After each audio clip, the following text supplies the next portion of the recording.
Write the world-changing book that will help grow your personal brand and your business as it makes the world a better place.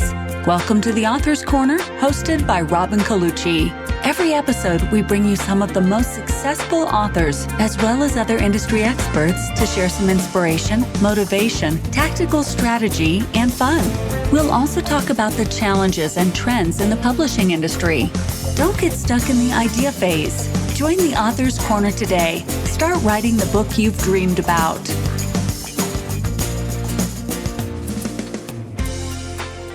Hi, I'm Robin Colucci, and welcome to the Author's Corner.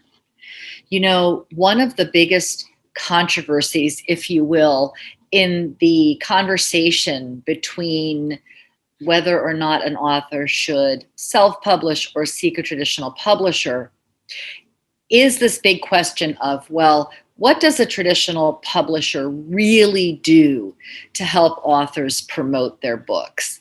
And there's a lot of mythology around this, anywhere from the most extreme fantasies of book publishers funding worldwide book tours to the most cynical point of view that they just don't do anything anymore. And to help clear some of this up, I have invited today our special guest, Kim Corbin. And Kim is a senior publicist at New World Library Publishers. You probably have heard of some of their books, including The Power of Now, Creative Visualization, and The Way of the Peaceful Warrior are just three of the, these books are among the most well-known books ever published, and as well as hundreds of other books that are changing lives and the world for the better. Kim has handled the publicity for the renowned authors throughout the spiritual world of expertise. And she was also the host of the podcast New World Now, where she dove deep with these authors to share about their wisdom with others. By night, Kim is a skipping superhero. She has been the world's most vocal advocate for the body, mind, and spirit benefits of adult skipping for over 21 years. And her skipping movement has been featured in USA Today, Time, People, and Newsweek magazines. And you can check that out online at iskip.com. So I really loved my conversation with Kim, and a lot of myths around PR and publishing and the relationship between a publisher's PR department and authors. We busted a lot of myths, uncovered a lot of unknown truths that I think that most people don't know. And you will also get to hear some pretty darn great ideas for promoting and launching your book, regardless of how you chose to publish. So I hope that you will get tremendous value from this show, as I have. And sit back and enjoy. So Kim, welcome to the Author's Corner. Thank you so much. Like I've said before, I'm so excited to have you with us today because I just think that this is such a big question. This whole idea of working with a traditional publisher and what they will or will not do for you to help you promote your book. There's all kinds of fantasies and as well as, really unfair portrayals of what they don't do and things like that. So I'm just so happy to have you here to set the record straight on some of these things. But before we get into that, I would love it if you would share with our listeners a little bit about how you landed in this field, because I think it's a pretty interesting story. As I recall. Yeah. So I grew up in Indiana, in Indianapolis. I went to Purdue and I got a degree in elementary education, and it was impossible to find a teaching job when I graduated because it was just so crowded in the market. So I was able to get a teaching assistant job which I enjoyed. But then during that time when I was doing the teaching assistant job, my dad, who owns a printing company, wrote and self-published a book called The Edge Resume and Job Search Strategy. And it was the most unique, cool book I'd ever seen. He was like encouraging people to be bold in their job search and use the 4-color resumes and all this really fun stuff. And I fell in love with the book. And so I started going and selling it, like going to colleges and, hey, my dad wrote this book. Isn't this neat? Like I got on fire about it, to the point that I said to him, you know what? I really feel called. Like, I want to help you sell this book. And so he agreed to hire me and match my $5 an hour teaching salary to be his book marketing person. So I went to work for him, and I basically taught myself the self-publishing world. I ended up getting some really fun publicity. That's what I do now, of course, is I'm a publicist. So it had a natural knack for that. Like, I got us a great Father's Day feature in the Indianapolis Star, and I ended up finding a bigger publisher to distribute us to the trade. And so I really learned, like I'm self-taught through self-publishing. And then I ended up, it's a whole nother story, but I met a guy on the internet who lived in San Francisco, and started dating him long distance in 1996. So I was way ahead of my time. And then while I was kind of thinking about moving here, there was a job opening that was listed at Josie Bass Publishers for a publicity assistant. And the publicity director, Joanne Skinner, who is now my lifelong mentor, basically interviewed me. I wasn't even living here yet, and said, I want her, like saw me and said, I want to hire her, and convinced them that they should wait for me to move there. And so I started at Josie Bass as a publicity assistant. And then Joanne ended up getting pregnant. And so I became basically learned all about it, and then took over as the publicity director there. So that was kind of my entree into the publishing world. Yeah, that's so cool. That's so cool. And now you're at New World. And Yep. And how long have you been there? Remind me. I've been there 16 years. Yeah, I knew it was a long time. Yeah. It's an incredible company. Once people start working there, you never leave, because they really give back to the community and to their employees, and generous profit sharing program, and just put such good work in the world. So yeah, I'm very happy there. Wonderful. Wonderful. All right. So now we get to get into this nitty gritty stuff. So, when you are, you are the PR go-to person.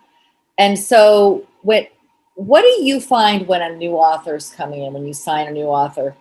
What would you say is the number one misconception that authors have coming into this initial conversation with you about, planning and, as you're cultivating your promotion plan with them? Well, I think that there's just an unrealistic expectation often about how like the publicity, like how challenging it can really be to get publicity. And then not only that, but then once you get publicity, especially this has changed drastically over the years, what that publicity will, has the power to do. I mean, there definitely are some shows, like if Oprah has you on Super Soul Sunday, you're going to sell a lot of books. But these days, like even an author gets on Good Morning America, like it can be a short clip and they show the cover of the book, and we don't sell that many books. Like back in the day, if you were on Oprah, you would go back to print and print 30,000 more copies, and those days are over. So it really, and it's just a completely different media landscape. Yeah. So I would say that's the biggest misconception. Right. So the misconception that PR is what drives book sales. Right. Or like it's definitely a piece of the puzzle, but like that is the only piece, because that's definitely not accurate. Something that I heard myself say to authors that I work with is that they have to understand that what PR does is raise awareness. So it helps people know that you exist. It helps them know that a book exists, but it's not actually a driver of book sales. Yeah. Not nearly in the way of like being in the room with 100 people and having your book, for sale. Right. Yeah. that if that's going to drive book sales. Yeah. So these authors come in with this misconception that PR is going to cause book sales. Well, let's back up just for a second. Because I will say that's definitely true overall, but it's also true that the right podcast, like, so everyone thinks, oh, I want to be on Good Morning America, like they're like convinced that that's what they want. And that's going to be, they're going to get on national TV and that's what they're going to get. And then, or Oprah, it's just probably not going to happen. But even if it did with Good Morning America, it wouldn't matter. But it also is true that the right, really targeted podcast for your audience, where a much beloved podcaster really gives you an endorsement and says, this is a great book, you can watch those Amazon rankings immediately change. So it's like a balance. Like it definitely is not everything. It's one piece of the pie. Like, especially in today's world, there's many pieces to the pie. So I wouldn't say that publicity doesn't sell books. It just doesn't maybe sell as many books as what people think, or they'll say, oh, my book was, 20,000 overall on Amazon. Well, that means that they probably sold like 50 books, where an author will think it's thousands of books. So it's just the scale. It does sell books, but just not like hundreds and thousands of books. It's not like the book sales ATM machine where you plug it in and then the book sales rain down on you. But I think you brought up a really good point that I want to drill down in here, because this is something that is really worth mentioning, which is, Good Morning America, for example, let's use that has a very huge but general audience. Mm-hmm. And when you talked about like a smaller yet highly targeted podcast, with a host with a following that adores them, I mean, those, first of all, are much, much easier to book and potentially way more productive when it comes to book sales. Yes, absolutely. Yes, 100%. And really the podcast world has just opened up. I mean, it's just, there's so much you can do. And it's really, that's an interesting thing for different authors approach it different ways. And I always like to check in with my authors about, like, are you going to be willing to do anything and everything? Or are you like an A-list person that only wants to do A-list, which honestly, my personal philosophy is like every little bit adds up in this digital world. And so you might be talking to someone on a small podcast that doesn't seem like, it's going to get very much, but someone else could be listening. And the more your name is out there, the more that you come up in Google searches, the higher your SEO is. So I love when an author says, I'll do it all. Because then I have like this, and it used to be hard to find shows to pitch. Well, there's a ton of shows now. So, I can get an author sometimes, 60, 70 podcast interviews during their launch at New World Library, which is not going back to other publishers. Like New World Library, the way we do publicity is not often how a lot of in-house publishers work. Like that's not always that. I wouldn't say that you would expect that normally. Like, is really knowing what your publisher does or doesn't do. And oftentimes, you're not going to get someone that's been there 16 years. It's like totally like, into it like I am and loves to pitch. Like not every publisher does that, but. So that's actually a really good question. What kinds of questions should an author be asking? I mean, generally, one of our clients might get anywhere from 4 to 26 offers, right? When an agent's pitching their book. What kinds of questions should an author be asking of the PR part of the picture when they're selecting a publisher? Ooh, that's a really interesting question. Well, I think that it's really just finding out like what their regular treatment for authors is and what they do and where you're going to fall in that. Like, I know a lot of times, like at Hay House, for instance, like there's the A-list authors at Hay House that are the big recognizable names. And then they have different levels, and they have a vanity publishing where it's going to be different than, so it can really vary. So I would ask them just very specifically, like, what is your publicity plan for your authors? And maybe ask for a couple of examples of what they've gotten, because every PR department, I'm pretty sure, keeps a list of the PR they've gotten, or they could create something, Mm-hmm. So I think that's an interesting question. Like, where have you gotten placements for your authors lately? Yeah. And I think that that other question that you pointed to is also very important, because they do, especially with the big five, they tend to heavily invest in the more proven authors, or the ones where they bet the most money. So where they have the larger advances, they're actually going to double down on those to try to earn that, make those sales earn that advance back. Versus the authors where they didn't invest as much don't tend to get the same level of attention. I would also say, I mean, in most cases, and this is my philosophy on this has shifted since the pandemic. Like when my authors would ask me before about hiring their own freelance publicist, I would tell them they didn't need. I guess I love what I do, and I get a lot of publicity from my authors, but that's not always the case. But since the pandemic. Oh yeah. So I would say to them, now it's changed. So now, and I have encouraged some authors, and I have had good working relationships with freelance publicists. Yeah. Now, and so I'm kind of shifting how I feel about that, because I think it's such a team effort.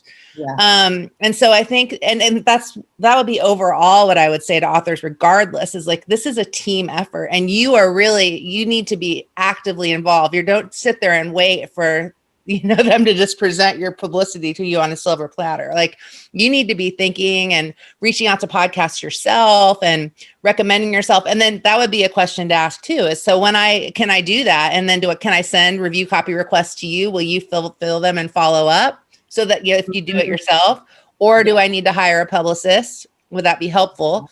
But I sometimes with a freelance publicist, the reason I was hesitant before is you can spend a lot of money on a freelance publicist and you get promised a lot of sizzle without a lot of steak, because it's hard to get publicity.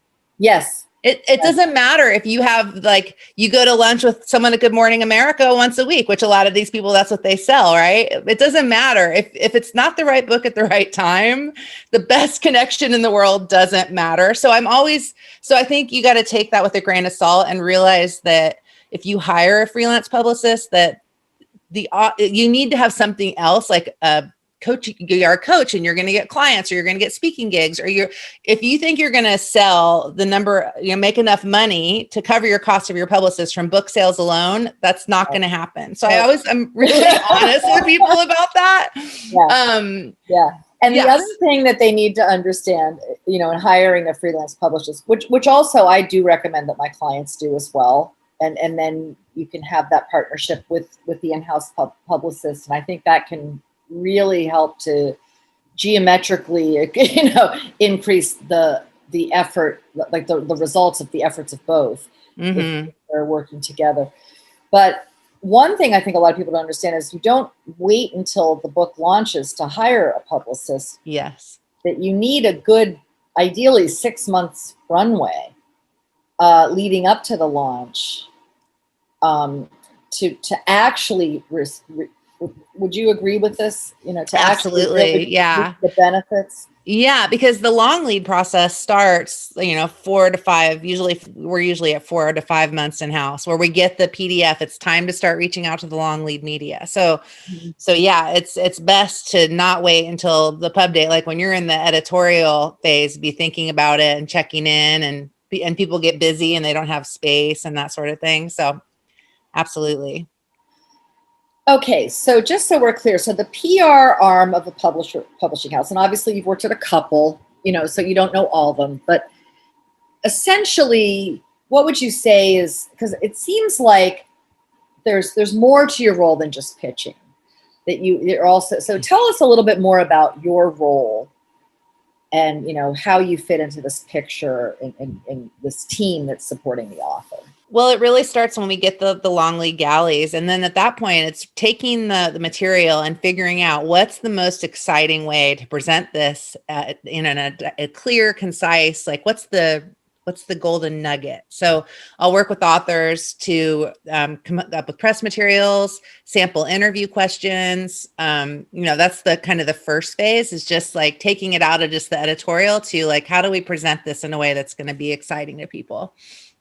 And then there's a lot of, sometimes I'm a therapist, like when things go wrong, some ego management, reality checks, and encouragement. Like often, one of my things I always say to authors, especially in today's world, and especially since COVID, is that it's a marathon and not a sprint. And a lot of times, like even The Power of Now, which is New World Library's blockbuster bestseller, took a while. It took a couple of years before it started getting traction. So it's easy to think it's all going to happen at once and then to get discouraged when it doesn't, but it's really a marathon and not a sprint. So there's a lot of that kind of framing and encouraging and then empowering them to also, for my authors, like to be able to reach out to podcasters. Like if you listen to a podcast and you really like it, and you can write a personal note and say, hey, I'm an author. I'd love to have my publicist send you a copy of my book. Here's what I loved about this episode. That's better than me, where I'm doing so much all the time that I come up with a great pitch and I'll personalize it for here and there for different contacts, but it's pretty much like quantity. Sure. Quality. Yeah. So an author can really help with that. And hopefully the publisher would be open to, all publishers, I would hope, I mean, maybe not though, would be open to, working with an author like that that's helping to generate leads. And then you're really not relying on someone else, because in-house publicists have, probably a lot of different authors are working with at a time. We hold a lot. And so even under the best of circumstances. So authors need to be aware of that. And it's kind of like your own medical care, like you really need to be aware and read up and do your own legwork, and don't just expect it to come to you. Yeah. And be an advocate, right, for your project, but not just by pestering, but by actually. Exactly. Yeah. And that's the thing too, is you have to trust, sometimes you can just tweak things to death and it's like, and that doesn't, you got to let the energy flow by the time it gets there. And it's hard for authors because you've been working on this with your baby, it's like for all this time, you've been so close to it. And then it's time to let the baby go out into the world. And sometimes, and that's where the therapy thing comes in again. And sometimes it's futile, it doesn't matter, but it's like letting it have its chance and letting it go out there and trusting people, hiring good people or having good people if you don't have them around you to help with the process. Yeah, absolutely. All right. So what is the biggest mistake an author has either made, without naming names, of course, when working with the PR department, or do you think could make, or maybe both? What should they, because we can learn from others' mistakes before we make them, right? Well, I like saying, have you read my whole book? Have you, like really, like never ask a publicist, have you read my whole book?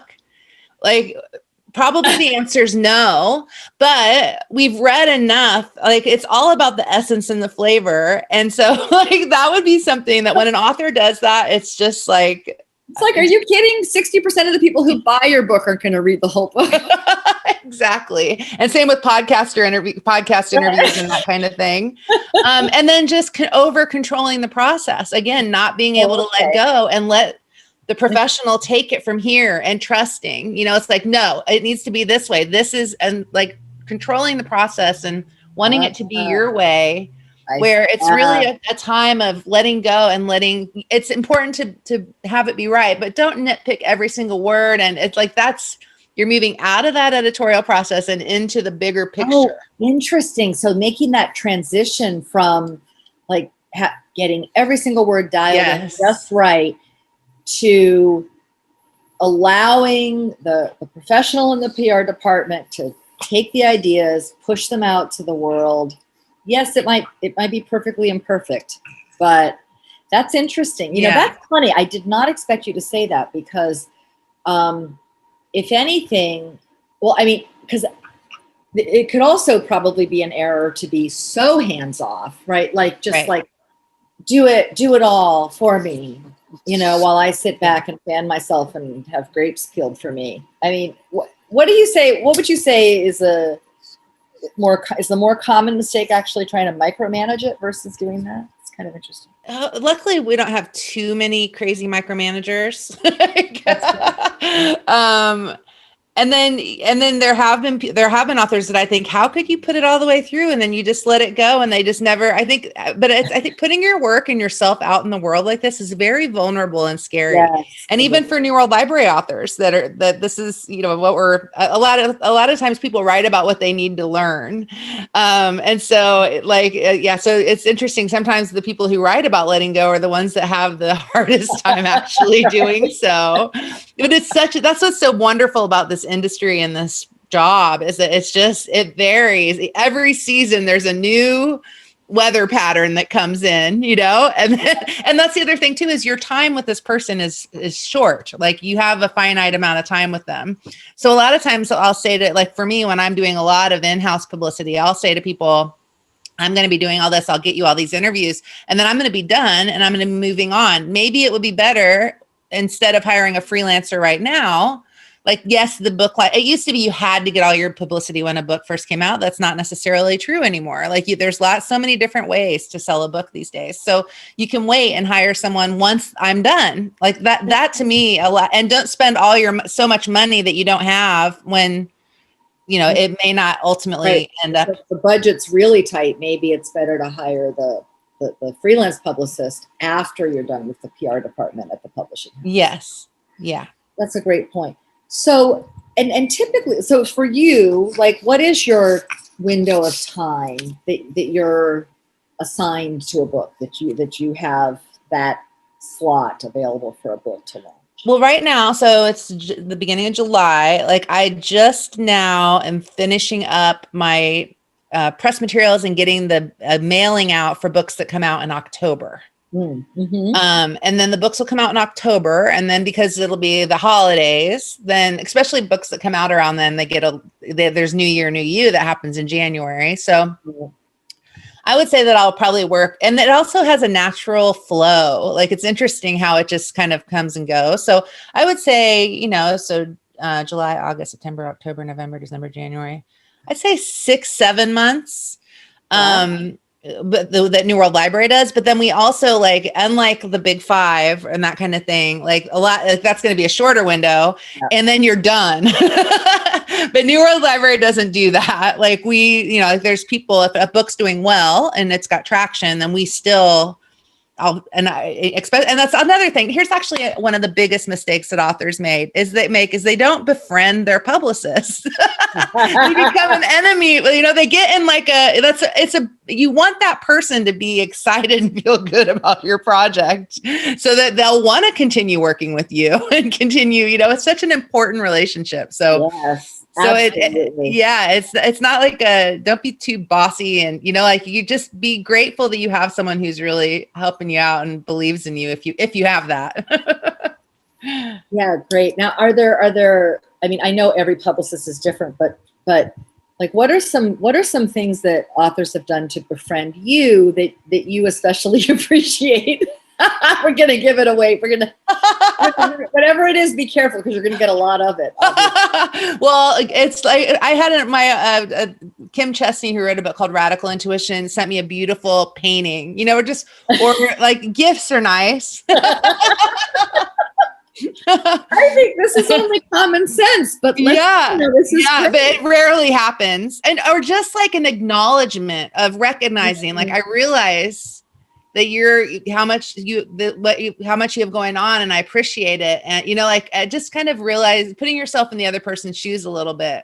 Yeah, goes a long way. It really does. That's so powerful. Just having that empathy of like, okay, what must it be like to be the publicist? Right. How many books typically are on your plate at once? And now, and recognizing that this is not a big five house, so it's probably not as much as some publishing department, some PR departments. Yeah. Like each season, I usually have 5 or 6 campaigns that I'm doing, but then it's also, so right now I'm finishing up winter, spring, like that season. So I still have some very active campaigns that I'm working on right now as I'm starting to transition. So there's the 6 for fall that are now in my orbit. And there's, 3 or 4 from spring that are still in my orbit. So it's kind of like there's a Venn diagram that happens. Gotcha. Right. So at any given time, you could be working with maybe 10, potentially 12. Yeah. a Yeah, time. I'd say about that. And then booking, 30, 40, 50 interviews for each of them. So it's like a lot of data that's Yeah, running around. a lot to keep track of. It's a lot to move Got to around. have good systems in place. Clearly. Yeah. And I think, and something else is coming to mind as well, because, it's interesting. One of the roles that I play with my client when they are getting multiple offers, sometimes they'll get an offer from one or two big five houses, and then they'll get some offers from some smaller houses. And there have been several times where I've actually advised them to take the deal from the smaller house. And I think you could probably speak better to what the reasoning is behind that. So I'd love you to share a little bit about that, because I think it's important that authors keep an open mind around this. It's Absolutely. And actually, we have an author right now that's coming down the pipeline that's a perfect example of this. Her name's Shelley Tugelski, and she started The Pandemic of Love and wrote a book called Sit Down to Rise Up, about how self-care can transform the world. And she got some big, big offers. And she told us when in our initial marketing call, like, we're very excited about this book at New World Library. And she made the conscious choice to forego the big advance, to be, instead of being like a little fish in the big pond, to be, to bring this project that's in perfect alignment with who we are and what we do, and bring it to New World Library. And then they ended up, I think that they ended up retaining the audio rights so that they could sell the audio rights themselves to make up some of the money. But she made a conscious choice. Like, and it's true. Like, we'll have people who come to us and they'll get all this really personal treatment. We'll get them all this publicity, and then they get the big 6-figure advance. And then you look at the book scan numbers later, and they got all the money, but they didn't get the traction in the marketplace. And it's like, really about, why are you doing this? Like, if it's to change lives and to really impact the world, then maybe the money isn't the most important thing, like, and maybe for you it is. Like, I think everybody gets to me, and sometimes it doesn't have to be either or. Maybe the money up front is the most important Yes. thing. I know some smaller presses that will give you a much, much, much higher percentage, as a royalty. Traditional houses, not hybrid houses. Yeah. It's a whole nother show. Talk about a bitch session. That'll be my hour-long bitch session. That show. But yeah, but really, this is a real factor.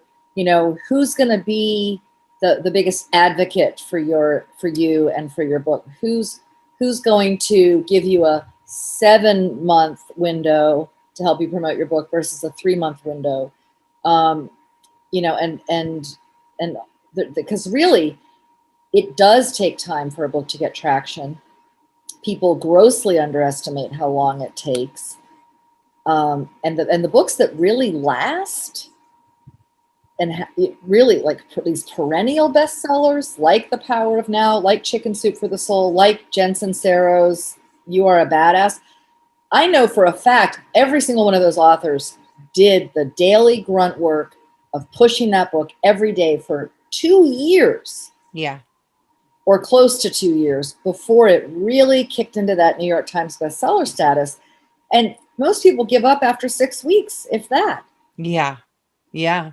Because it's so challenging to it's hard to show up again and again and again when you don't feel like you're getting traction. Yeah. But it's a marathon, not a sprint. Absolutely. There's the takeaway. Yeah. The takeaway.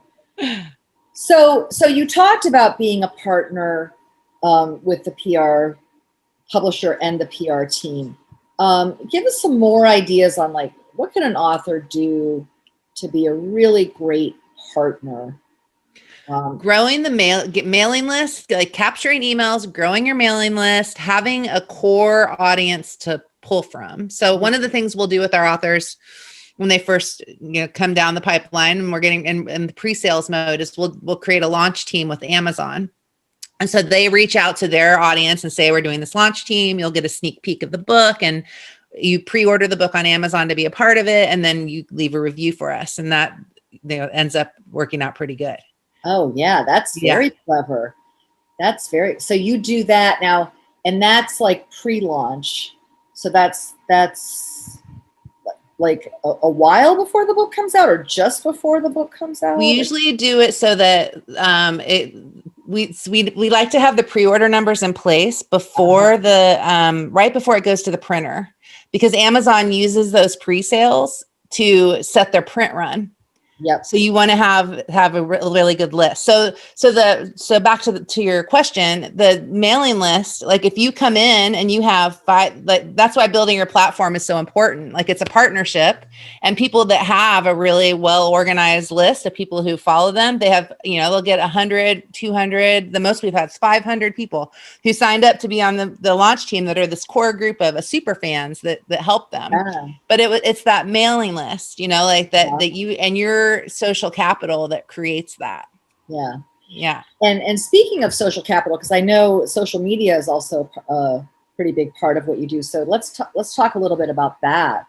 Yeah, that's an interesting, like it's always changing. And how much we invest and don't invest. New World Library has such a diverse list that a lot of times, like, we don't do a lot with Facebook and that sort of thing, 'cause it's so many different, different topics that it's hard, like you can't really do Facebook advertising for any of them.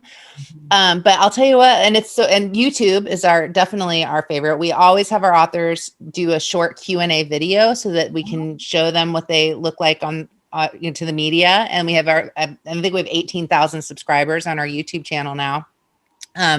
So that's definitely good. And then Instagram, like I have an author I'm working with right now, Regina Louise, whose book Permission Granted just came out, and she loves Instagram. Like it's the one, she's not really doing anything else on social media, but she is all about Instagram. And so she's done some Instagram lives with people that, like, one woman had 3 million followers and her sales rankings were awesome after, like, it really moved the dial. So that's another way, kind of like what we were saying about podcasts, where it's, if someone, a sincere plea from an influencer to their people that this is a great book, this is a great person, or having them on to do an Instagram live is a whole new, way that you can promote. Yeah. And then TikTok, and this is I've got more to learn about TikTok, but we had the other day our book, The Angel Experiment. We were in our marketing meeting and I looked at the numbers and it sold 600 copies in 1 week. And I'm like, what's that for? So I emailed the author to ask if she knew what it was. She goes, oh yeah, this guy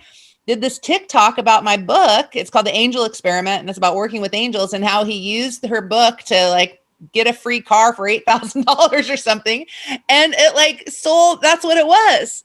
Like, bam, one TikTok video. So, but those are the kind of things that are hard, like you can strategize. You got to be in the game and, trying to create things, but it's also like more of a just ride the wave kind of thing versus a strategy that you sit down and, if you try and do that, what is that magic thing that happens? So, yeah. Right. And that is so, and, when I think of, like, most of the people I work with are in their 40s and 50s. I don't think TikTok would have occurred to any of them.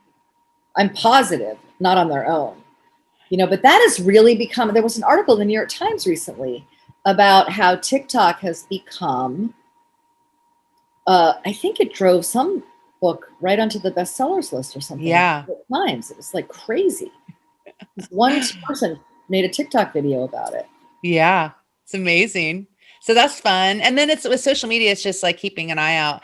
And that's, again, like what we say to our authors at New World Library is, you don't have to feel like, oh, I have to do Twitter. I have to do all of them. Pick one to really focus on that's the best fit for you and your audience, and build it up there. Mm-hmm. That's usually, unless someone's like really well versed and they love it, like, and they're all playing in all of them. Like, it's better to have one that you're super connected in and that you feel comfortable in if you're not a social media person, Yeah, absolutely. I agree with that wholeheartedly. And also it gives you more of that laser shot instead of like the scatter shot, where you're not going to have the same. It's like if you're a little bit of everywhere, you're not going to have the same impact as being really focused and really dialed in one spot. Yeah. Or maybe a couple. Yeah, that's awesome. Right. All right. So, wow, this has been so informative and exciting. I'm just like I can't wait to put this episode out. I'm really excited. So let me ask you this one final question then. What did I not ask you that I should have? Oh, geez. That authors really need to know, or anything? You asked so many good questions. Yeah, I think that we covered it. I mean, like the partnership, the platform, that it's and empowering yourself, like that and being your own book's best advocate, but not being like so pushy that you alienate the people who are wanting to help you. We talked about the social media piece, podcasts. We were highly media coaching. We didn't talk about media coaching. Oh, perfect. Let's talk about media coaching. Yeah, that would be one. It can be, media coaching is very expensive. So it needs to be for the right fit. But a lot of times that can be really helpful for people too. If you have the money to spend on it, to work with someone to really help you hone down your interview skills. I just had an author who had a great experience doing that, and it was really worth the investment, and she was glad that she did it. So we don't recommend it for most of our authors just because it's spendy, but it can be very valuable thing if you're really moving forward and want to branch out and like take your media coverage to the next level. Yeah, I absolutely agree with that. And I think it can be so important because, especially when you're doing traditional media, like traditional radio interviews or traditional TV, you don't necessarily get a lot of time, not like with a podcast. Yeah. So you've got to make your points. You've got to make them very clearly and succinctly. And there's a lot of protocols with television. Yes. They're not intuitive. Yeah. So I could see that being really beneficial. Yeah. I think other than that, though, I'm impressed. You asked some really good questions. Yeah, well, and you gave us some really great answers. So Kim, thank you again for sharing this incredibly valuable information and with our listeners who I know there's so many nuggets in here. This could literally transform book launches, unlimited number of book launches. So thank you again for your time today and sharing so generously. Thank you.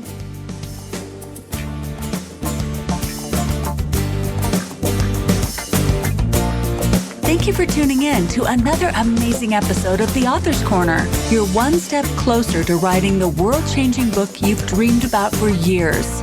To access today's show notes and other helpful resources, simply visit our website at theauthorscorner.com. A positive review would be appreciated. Until next time.